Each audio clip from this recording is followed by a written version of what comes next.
step into the shadowy world of Vladimir Putin's covert force, the enigmatic Wagner Group. Veiled in secrecy and shrouded in intrigue, this clandestine private army operates on a global scale, executing covert missions that blur the lines between state-sponsored activities and mercenary endeavors. Led by unknown figures, Wagner Group has become a symbol of Russia's unconventional power projection, playing a role in conflicts from Syria to Ukraine. With no official acknowledgment from the Kremlin, the Wagner Group raises questions about the extent of Putin's influence beyond conventional military structures. Welcome back to The Wealthiest, where you will learn the ins and outs of the world's elite, how they live, and how they spend their accumulated wealth. Let's get started. Explore the mysterious origins, ambiguous affiliations, and the controversial exploits of this secretive paramilitary force that thrives in the shadows. Join us as we unravel the layers of this covert entity,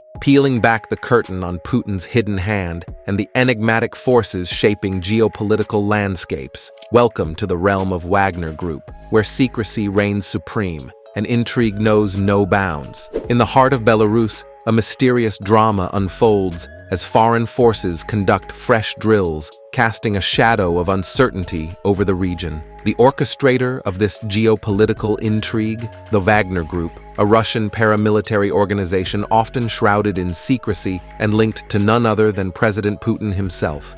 The blunt test on Poland's readiness. Belarus witnesses the roar of helicopters in its airspace, a spectacle that hints at the Wagner Group's bold activities. In a brazen challenge to Polish readiness, these maneuvers seem orchestrated by the notorious Wagner, pushing the boundaries to test the waters. As tensions rise, NATO Secretary General Jens Stoltenberg underlines the provocations, branding them as part of Putin and Lukashenko's intricate plotting. The Wagner Group's veiled operations. The Wagner Group, also known as PMC Wagner, emerges from the shadows as a paramilitary force with global ambitions. Cloaked in secrecy, this organization, often dubbed Putin's private army, raises eyebrows for its ability to operate beyond legal boundaries within Russia itself. But who leads this enigmatic force, and what motivates them? Meet Putin's chef.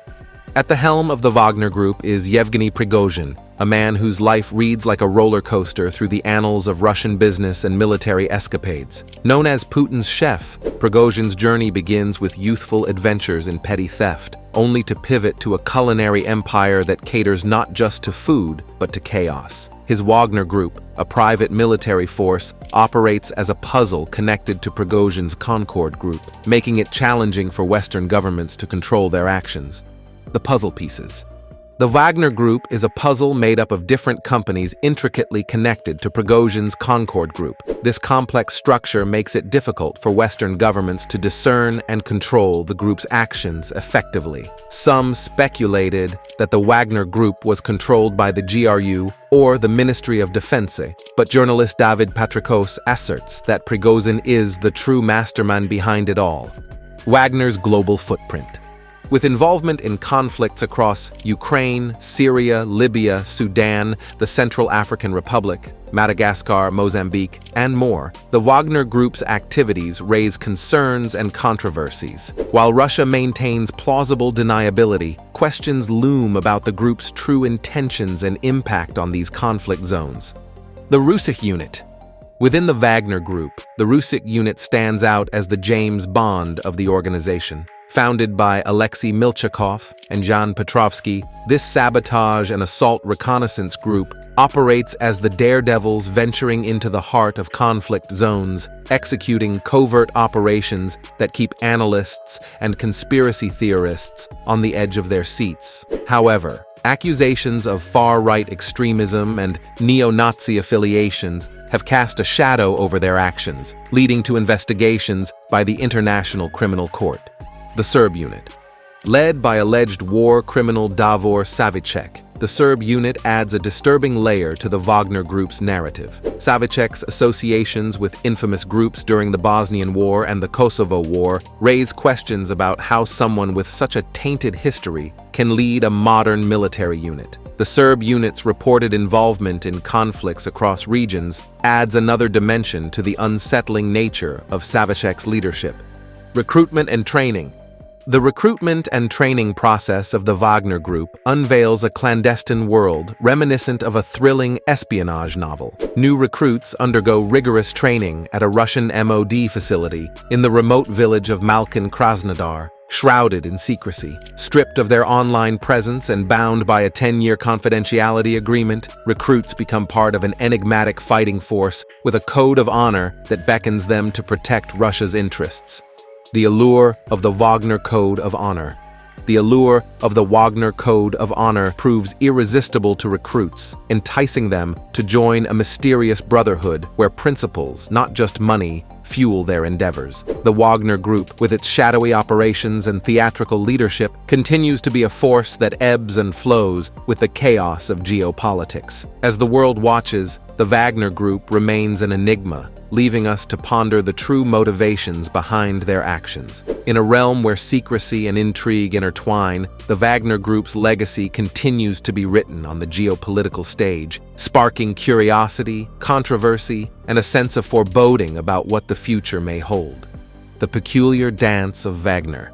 As the war in Ukraine escalated, the Russian government orchestrated a transformation, enlisting Wagner to craft a peculiar reserve force from prison inmates. Yet the intrigue deepened with reports of rebels, ominously nicknamed the Black Russians, being recruited from the Central African Republic. A clandestine tango unfolded, involving handovers of weapons and tanks to Russia's regular army, underscoring the complex dynamics at play.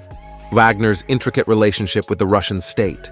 The dance between Wagner and the Russian state was nothing short of mesmerizing, a plot worthy of a spy thriller. President Putin, a maestro of political theater, initially denied any ties between the Russian state and Wagner, dismissing it as a mere private military company. However, in a shocking twist, he eventually spilled the beans, confirming that the Russian state not only funded Wagner, but had been bankrolling it with a staggering $1 billion. The revelation left observers wondering if they were witnessing a cloak and dagger revelation or a political soap opera. Before this admission, Wagner had operated in the shadows, with speculations rife about its true nature. Cozy arrangements with the Russian military, sharing bases and hitching rides on military aircraft, painted a picture of a relationship deeper than a casual fling. The tension between Wagner and the Russian state was palpable, with public spats and accusations of incompetence. Prigozhin, the puppeteer behind the Wagner curtain, fearlessly aired his grievances,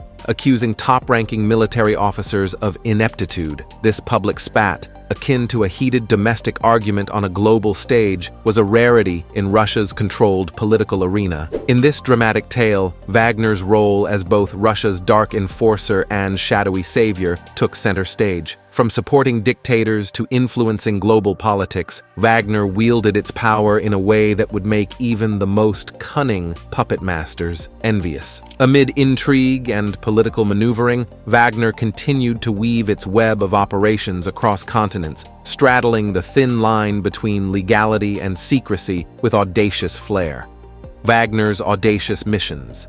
Wagner carved its name into the annals of modern warfare with missions that read like the chapters of a riveting espionage novel. Ukraine became a pivotal stage for Wagner's dramatic performances during the Russian invasion, involving recruiting prisonniers for frontline combat and reported assassination attempts on Ukrainian leaders. Wagner's shadowy operatives, dubbed polite people and little green men for their well-mannered demeanor and unmarked uniforms, carried out covert operations that sent shockwaves across international borders. Venturing into Africa added a new layer of intrigue, with Wagner standing guard during a presidential election in Madagascar, joining the battle against Islamist insurgents in Mozambique, and intervening in the Central African Republic with controversial mining operations. Syria's bloody civil war, Libya's turmoil, and even the shores of South America felt Wagner's presence, with allegations of human rights violations and accusations of protecting business interests. Wagner's role resembled a modern geopolitical intrigue, and the world took notice.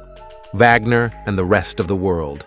The international community, unable to turn a blind eye to the war crimes, atrocities, and human rights violations attributed to Wagner, took a bold stance. In a move that reverberated globally, the U.S. Treasury Department declared Wagner and its associates a significant transnational criminal organization. This was not your average criminal gang. Wagner was accused of human rights abuses that left many jaws dropped. European nations and the United Nations joined the chorus, pointing fingers at Wagner for alleged atrocities in Africa, the Central African Republic, Libya, and Mali. Video snippets emerged, mysterious plot twists, showing the alleged brutality of Wagner's acts, including a shocking scene of a sledgehammer-wielding affiliate demonstrating an alarming disregard for human life. Calls for investigations echoed, but the Kremlin seemed to have lost its hearing aid. Actions danced on as countries from Canada to Australia to Japan aimed to strip Wagner of its power. The U.S., not to be outdone, designated Wagner as a significant transnational criminal organization, a label that surely left Wagner feeling less like mercenaries and more like international outlaws. Amidst all this, unlikely alliances formed. The U.S. found itself twirling on the dance floor with Egypt and the UAE, pressuring Sudan and Libya to sever ties with Wagner. The group's funding sources were as murky as the darkest symphonies, with gold trade allegations playing a mysterious tune. As the curtains drew to a close, the climax arrived. The Parliamentary Assembly of the OSCE declared Wagner a terrorist organization. The U.S., never one to miss an encore, slapped sanctions on firms entangled in Wagner's web, accusing them of spinning a web of illicit gold trade to fund the troop. The Wagner Mutiny. The intricate dance between Wagner and the Russian state reached a turning point with the Wagner Mutiny. Defense Minister Sergei Shoigu and Chief of the General Staff Valery Gerasimov found themselves at the heart of the conflict as they struggled to secure their power within the Kremlin. Wagner's discontent over ammunition supply culminated in Prigozhin's public criticism of key military figures, sparking an open confrontation that showcased the internal divisions and challenges faced by the Russian government during the conflict. With Wagner forces amassing near the Russian border, the rebellion exposed the extent of the power struggle. The Battle of Bakhmut marked a pivotal moment, with Wagner forces capturing Rostov-on-Don, a major transport hub, and marching towards Moscow. Reports suggested that during the 48-hour march, all officials left Moscow, relocating to St. Petersburg in anticipation of a capital falling without a fight. The subsequent negotiations for a settlement highlighted the complexities of Wagner's relationship with the Russian establishment. The rebellion ultimately subsided, with Wagner forces retreating from Rostov-on-Don after talks brokered by Belarusian President Alexander Lukashenko. Wagner now. After the brokered peace, Moscow swiftly embarked on efforts to reinstate normalcy. Road repairs were initiated to counter the damage hindering Wagner's progress, and the counter-terrorism operations regime was lifted. However, the rebellion left significant consequences. The Russian ruble's value plummeted to its lowest exchange rate since March 2022. Amidst these developments, notable figures emerged symbolizing stability and confidence in the Russian establishment. Russian Defense Minister Sergei Shoigu's visit to Ukrainian troops conveyed a message of continuity and control. President Putin departed from his usual discreet approach, engaging in public interactions seemingly to bolster his public support. Yevgeny Prigozhin, the leader of the Wagner Group, released a statement defending the uprising as an attempt to save his group and hold inept officials accountable. He emphasized that the rebellion's goal was not to overthrow the government, but to address grievances within the military. Putin's subsequent statements revealed significant admissions. For the first time, he acknowledged the Russian government's financial support for Wagner, revealing an allocation of over 86 billion rubles, $940 million, from May 2022 to May 2023. This admission held implications for Russia's accountability for Wagner's actions worldwide. the fate of the Wagner Group itself evolved, with Russian authorities dropping charges against Prigozhin and other participants in the rebellion. Wagner's heavy military equipment was transferred to the Russian armed forces, and its role shifted towards training and activities in Belarus and Africa. The aftermath also witnessed changes within the Russian military hierarchy, arrests and dismissals of high-ranking officials, and the restructuring of media and business enterprises underscored efforts to reassert control. As NATO countries took measures to strengthen their borders in response to the developments, the situation surrounding Wagner and its repercussions continued to unfold. Poland's secret weapon. Now, as the specter of Wagner looms over Poland, many might be on the brink of panic. However, the Poles have a secret weapon, their deadly special forces, among the most formidable in the world. These elite units, shrouded in mystery and trained to perfection, are poised to confront the Wagner Group with a skill set that goes beyond conventional warfare. The Wagner Group's legacy continues.